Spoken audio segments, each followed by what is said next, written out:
everybody, and welcome back to the Space Friend from Pluto. I'm your host Christian, and joining me as usual is Ben, Dan, and James. And today we're going to sit down and we're going to have another review video. It's been a while since we've done one of these because James Gunn's The Suicide Squad has just come out here in the UK. So we're just going to sit down and have a little spoiler-filled, just as a warning there, spoiler-filled discussion about what we thought about the film compared to the 2016 film. Shall we just start off really simple? Did we like the film? I wouldn't say this blew me away at all, but I really did enjoy it. I thought it was a really solid film. Most of the jokes kind of landed. The tone really landed. Some of the action set pieces were really good. I really like the set piece with Harley Quinn. That was something that we haven't seen in DC films yet. It was much more creative. It was much more imaginative. But for me, I just thought, yeah, this is pretty good. It shows some kind of, they're coming at these characters from a different angle and this whole situation from a different angle.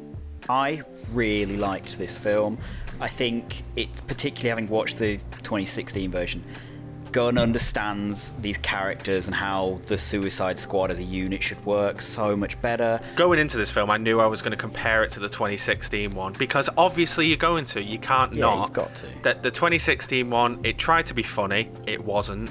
It tried to be creative, and it wasn't. The editing was an absolute mess all the way through that film, especially the first half hour or so. The characters were written like very bland and two-dimensional, and the bad guy was just way too serious for the tone of the Suicide Squad. This film, way different. Like, the characters have depth when they need to. He didn't spend all that time at the beginning. Like, James Gunn didn't just go, right, here we go, here's these characters, now I'm going to do like a 45-minute exposition dump and explain each and every one of these characters and their backstory and their motivations. He peppered it throughout the film as and when it was needed for the more important characters. Ben, go on, it feels like you want to... Yeah, Ben hasn't said his feelings yet. it's just a bit boring, isn't it? No, though, it's just not. I'm joking. It was pretty good. It was alright. All it had to be was kind of competent. Yes. And that would do, that would pass, and it kind of was. And the characters were pretty good, pretty well written. I have some qualms with it. Yeah. I definitely watched all of it. I'm pretty sure I did. Yeah, Ben definitely fell asleep halfway through this film. And like, we mentioned the opening. Some might argue, oh yeah, we'll have all the really interesting characters at the beginning and we'll kill them all off, spoilers, and make way for the boring B team. Oh, okay. Would you say they were boring? I'm just saying, a film where you've got all these eccentric characters and your four leads are people with guns, it's a bit... You've got Rick Flag, Idris Elba, John Cena and Harley Quinn are just people with guns. I would say Harley Quinn's not there. Like, I get she does use guns, but she used the javelin for a lot of this, and then, like, she's eccentric. Like, just have javelin. I'll agree with the whole Bloodsport and John Cena and Peacemaker thing, but they make a point of that there's the joke that they're the same. At least Bloodsport and John Cena added to the plot, unlike Harley Quinn, who I think did a disservice to the film and took away from the film. They gave her own subplot, which is irrelevant, completely irrelevant to the plot. I'm pretty sure of it, and I think it's very much a case of they put her in there because Harley Quinn sells merchandise and it's Margot Robbie, and we've got to give her own storyline because it's Margot Robbie. I don't disagree with you, but at the same time, because I found her parts entertaining, I don't think I would say the film is worse off for it. Like, I'd actually argue her scenes were some of the more entertaining scenes. I feel like they finally nailed, like, sort of Harley Quinn's personality without dumping all over the previous character arc that she's had. But the best character is, of course, Polka Dot Man. Am I wrong? He had the best joke, and he had the best character, and his motivation was great. And a strange lack of payoff, I would argue. A strange setup. No, not lack of payoff. Yeah, lack of payoff. You set up that he could, like, he's going to mutate and he's got all this. And I thought, he will sacrifice himself and explode and take out the starfish, and he doesn't. And I thought that was a strange. You could still have the rat catcher do it, but you could have had him like take out a leg or something. But I thought it was strange that you didn't see him explode. He did take out a leg. Another leg. I thought he was great. The performance is good. They did a lot of good stuff with him. My only grievance with him is they only had his polka dots be like a burn attack. They didn't do anything like fun and like creative with them, like all these different types of polka dots. Like you see, I thought there was scope to do some really interesting stuff there, and they maybe squandered it. I do think it's a shame. One of the things that Polka Dot Man has done in the comics is throw polka dots that float in midair and then use them as stairs. And I was hoping in the final fight we'd see that. We'll move on to the starfish just in a second. Yeah. I'd just like to bring up as well, you know, you guys are being positive. I'll play devil's advocate. I'll be Mr. Negative. Mr. I hate fun. Yes. I just think Peter Capaldi was also kind of wasted. Yeah, I think agree. to have a character called the Thinker, he doesn't really show any sign of ultra intelligence. He just gets dragged. He gets dragged around by a military group, then the Suicide Squad, then he's killed. It's like he could have been the main villain. I don't see why you're wasting our time with all just military people. Get rid of them all. Have it be just going after the Thinker and the starfish. It was an odd choice to use a pre-existing character that is a DC supervillain and then not actually have him do anything. Like, he could have been any scientist. 2 people mentioned to me now, they were like, I thought they could have used him and had Starro like stick one of these starfish on his face and gain his super intelligence. That'd be cool. And like use him as the like main puppet. I kind of want James Gunn to kind of like mature a bit in his sense of humour.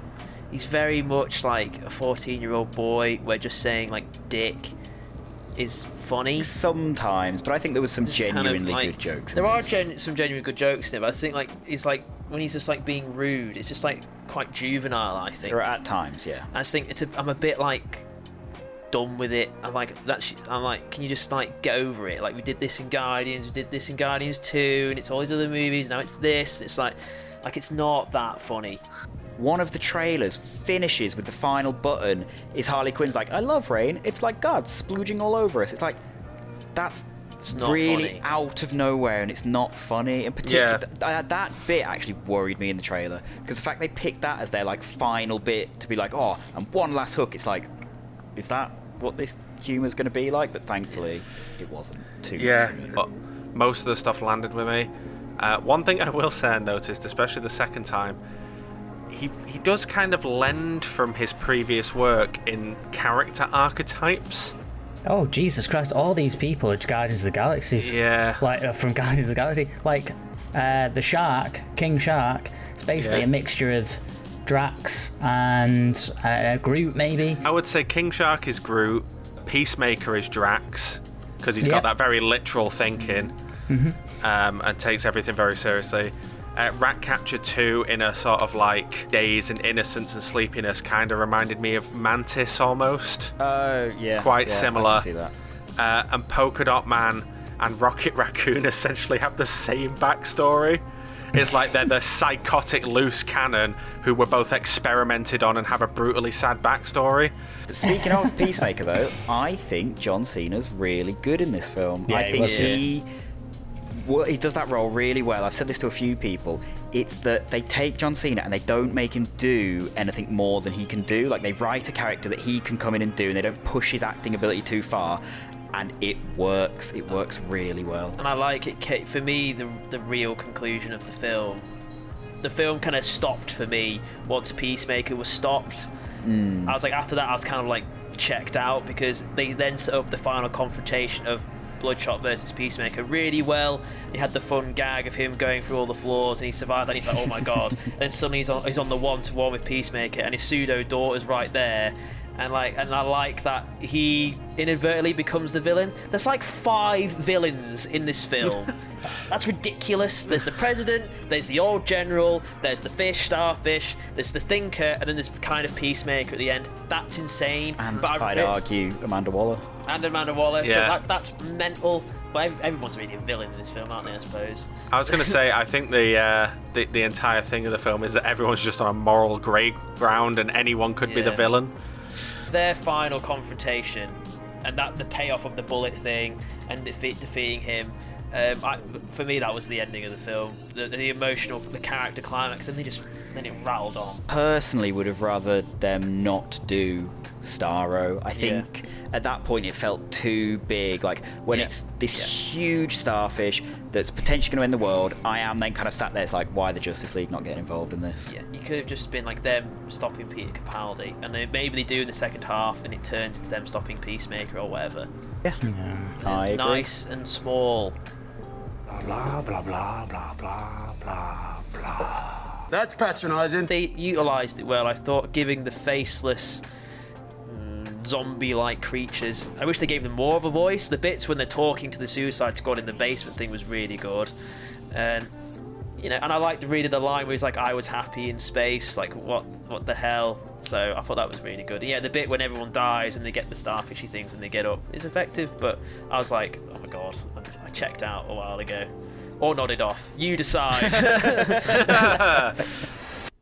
Oh, for God's sake. One more quick thing I do want to say is I do love how creative they let James Gunn be with this film. It had the sort of quirky title cards, and there was a few camera shots where I was like, that's clearly very much deliberately his choice. Like, I loved the beginning of the Rick Flag Peacemaker fight where he just films the side of Peacemaker's helmet on the ground. Yeah, really good. Yeah, that was good. Such a good shot. Really good. Yeah. I was kind of hoping the whole fight would be in that. Yeah, I wish that was. I liked what we got. I really liked that. Really good. It, like watching this film, I finally felt I was like, there's some style in this. This couldn't have been like any name has been slapped on this film and then pushed out. You could kind of get the sense of James Gunn from this. Right from the get-go, you know, the Johnny Cash kicks in, and you can see like Michael Rooker bouncing a ball, and then the camera starts to turn and pan up, and you realise it's focused on a reflection in a puddle,